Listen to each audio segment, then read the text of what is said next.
Hello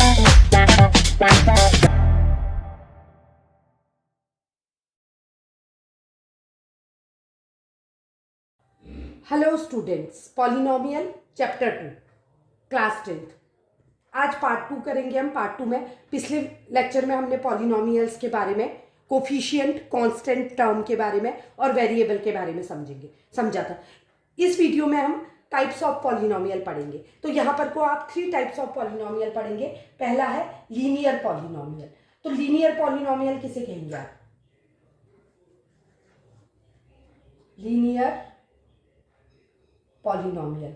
तो linear polynomial वो polynomial होता है, लास्ट वीडियो में आपने डिग्री ऑफ पॉलिनोमियल पढ़ा था। तो किसको कहते हैं? जो वेरिएबल की हाईएस्ट पावर होती है उसी को हम डिग्री ऑफ द पॉलिनोमियल कहते हैं। अगर किसी पॉलिनोमियल में डिग्री क्या होती है? डिग्री 1 होती है। किसकी डिग्री? उसके वेरिएबल की। सपोज x है तो x की पावर 1 है। अगर 1 को हम लिखते नहीं है, x है, y है, वेरिएबल लिखा हुआ है किसी टर्म का या पॉलिनोमियल का, तो उसको हम लीनियर पॉलिनोमियल कहेंगे। जैसे एग्जांपल समझ लेते हैं, 2x + 3। तो यहाँ पर कोई कांस्टेंट टर्म है। कांस्टेंट मतलब x की पावर 0 और x की power 1 is the highest degree of the polynomial, तो इसको हम कहेंगे लीनियर पॉलिनोमियल।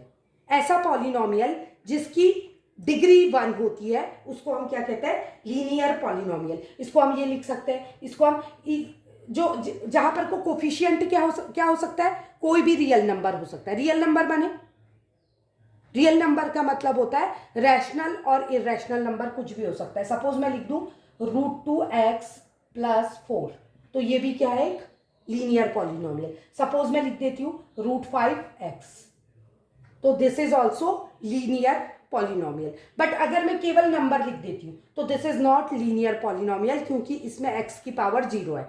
तो हम क्या पढ़ रहे हैं? लीनियर पॉलिनोमियल क्या है? जिसकी डिग्री 1 है, तो उसको कहते हैं लीनियर पॉलिनोमियल। अब सेकेंड टाइप आता है आपका क्वाड्रेटिक पॉलिनोमियल। तो क्वाड्रेटिक पॉलिनोमियल क्या होता है? क्वाड्रेटिक माने पावर 2। Quadratic polynomial. तो क्वाड्रेटिक पॉलिनोमियल का मतलब होता है जिस पॉलिनोमियल की डिग्री क्या होती है? 2 होती है। सपोज मैं इसको ही 2 बना दूं, तो अब ये क्या हो गया? x की पावर 2 कर देने से ये क्या बन गया? Quadratic polynomial. x की पावर 2 कर देने से क्वाड्रेटिक पॉलिनोमियल। अगेन x की पावर 2 कर देने से क्वाड्रेटिक पॉलिनोमियल। लेकिन अगर मैं अकेला नंबर लिख देती हूं तो ये क्वाड्रेटिक पॉलिनोमियल नहीं होगा, क्योंकि x की पावर 0 है। मैं बार बार रिपीट कर रही हूं सो दैट आपको कोई कंफ्यूजन नहीं हो। ये पॉलिनोमियल है बट क्या है? पावर 0 वाला। इसको कांस्टेंट टर्म कहते हैं। अब थर्ड टाइप हो, आई होप यहां पर को आपको समझ आया होगा। और कोफिशिएंट क्या होता है? Any real number. कई बार ऐसा आ जाता है और बच्चे कंफ्यूज हो जाते हैं, √2/√3y। तो अब बोलते हैं कि y का कोफिशिएंट बताओ। तो ये √3 क्या है? कोफिशिएंट है, क्योंकि coefficient can be any real number. I hope यहां तक आपको कॉन्सेप्ट क्लियर आया होगा समझ। अब आ जाएंगे हम क्यूबिक पॉलिनोमियल। तो क्यूबिक मतलब, क्यूब का मतलब 3, तो क्यूबिक पॉलिनोमियल ऑब्वियसली क्या शो करेगा?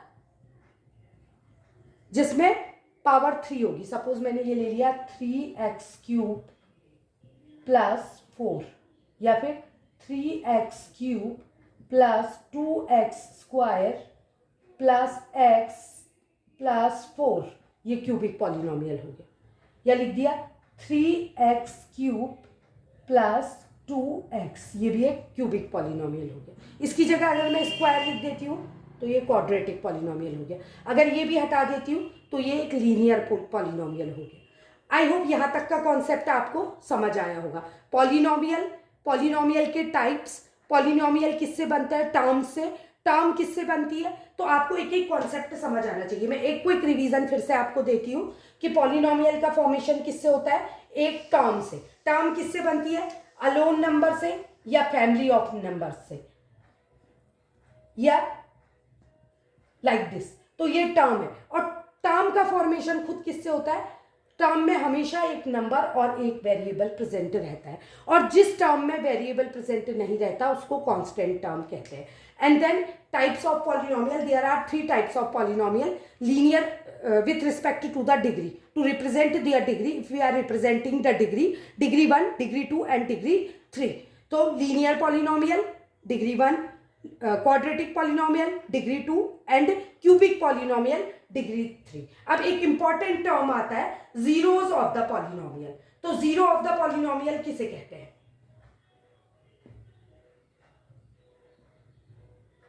Next term is zeros of the polynomial. Zeros of the polynomial. तो zeros of the polynomial किसे कहते हैं? बिल्कुल सिंपल है. मैं आपको एक polynomial लिख के दिखाती हूँ. सपोज मैंने लिखा 3x. तो अगर मैं कहूंगी कि इसका zeros of the polynomial क्या है, तो मतलब ये पूरी वैल्यू जीरो कैसे बनेगी? 3x को मुझे जीरो लाना है. This is called the zeros of the polynomial. 3x को मुझे जीरो बनाना है. तो 3x को जीरो कैसे बना सकती हूं मैं? 3 इंटू एक्स है. अब मैं 3 को तो बदल नहीं सकती. क्यों नहीं बदल सकती हूँ? ये कांस्टेंट टर्म है, इसकी वैल्यू कभी भी वेरिएबल. इसको वेरिएबल क्यों कहते हैं? देखिए चीज़ों को समझिए. कांस्टेंट टर्म मतलब जो स्थिर रहता है, जिसकी वैल्यू चेंज नहीं होती है. 3 मतलब अगर आप कहोगे 3 टॉफीज, तो इसका मतलब 1 2 3, ये 3 टॉफी. 3 बनाना 1 2 3. 3 का मतलब 3 ही रहेगा, 4 नहीं होगा या 5 नहीं होगा. इसलिए इसको कांस्टेंट कहते हैं. वेरिएबल किसको कहते हैं? जिसकी वैल्यू अकॉर्डिंगली वेरी करती है. जैसे आपने x अपनी एज मानी, तो एज कुछ और होगी. सपोज आप 14 ईयर के हो तो 14 एज हो जाएगी. 18 ईयर के हो तो 18, 16 के तो 16. तो x की वैल्यू वेरी कर रही है, तो इसलिए इसको वेरिएबल कहते हैं, इसको कांस्टेंट टर्म कहते हैं. अब मैंने कहा जीरोज ऑफ द पॉलिनोमियल. तो जीरोज ऑफ द पॉलिनोमियल किसको कहेंगे? अब आपको मालूम है कांस्टेंट तो कभी नहीं बदलेगा, वो ऐसा ही रहेगा. तो ऐसी क्या वैल्यू पुट करें x की कि जीरो आ जाए आंसर? तो इसको कैसे निकालेंगे? अब ये तो छोटा है, इसको तो आप ओरली कर सकते हो, बट निकालने का मेथड क्या है?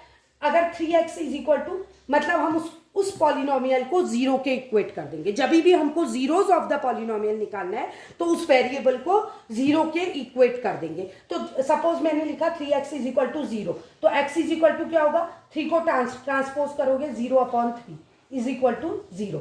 तो अब आप देख लीजिए, अगर हम x की वैल्यू 0 रखते हैं तो हमारा आंसर 0 आ जाता है. तो x की वो वैल्यू जिससे हमारा पूरा पॉलिनोमियल 0 हो जाता है, उसको हम कहते हैं जीरोज ऑफ द पॉलिनोमियल.